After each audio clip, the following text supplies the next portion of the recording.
sizlerle tanışmamız 4 yıl önce olmuştu. Neler yapacağımızı konuşmuştuk, neler hedeflediğimizi konuşmuştuk. Ve bir kitapçık dağıtmıştık aslında sizlere o zaman. Bugün o kitapçığa baktığımızda biz hedeflerimizin %90'ın üstünde gerçekleştiğini görüyoruz. Bundan çok mutluyuz. Fakat onun dışında hiç hedefimize koymadığımız şeyler nasip oldu. Bu açıdan da çok mutluyuz. Çünkü insan işin içine girmeden belki hedeflerin neler olacağını da tam bilemiyor. İşin içine girdikten sonra yeni hedefler koyduk ve çok şükür bunlar da gerçekleşti. Şimdi ben kabaca sizlere gelmeden önce 2008'de geldiğimiz anki durum ve şimdiki durumla ilgili bir kıyaslama yapmak istiyorum. Ne yaptık, neye önem verdik?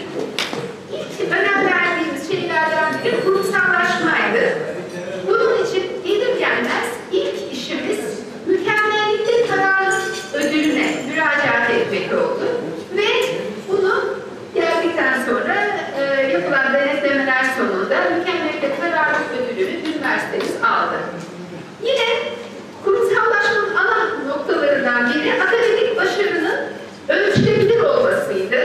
Bunu da yine akademik başarı ve ödüllendirme sistemiyle her yıl yaptığımız, bu yıl yine yapacağız. Sanıyorum sonuna kadar gerçekleştireceğimiz akademik başarı ve performansı değerlendirme ödüllendirme sistemiyle gerçekleştirdik. Öğretim eleman alımında standartlar, idari personel alımında standartlar, özel yetenek sınavlarında standartlar, yüksek lisans doktora sınavları, lojman dağıtımı için çok sayıda standart geliştirildi ve yönergeler, yönetmenlerle bunlar hayata geçirildi. Akademik personel sayımız 1265'ten 1762'ye toplam sayı olarak ulaştı. Evet, personel istihdamı %25 arttı. Eğitim programlarımız bizim için son derece önemli. Toplam 76 yeni program ilavesiyle şu an 268 program mevcut.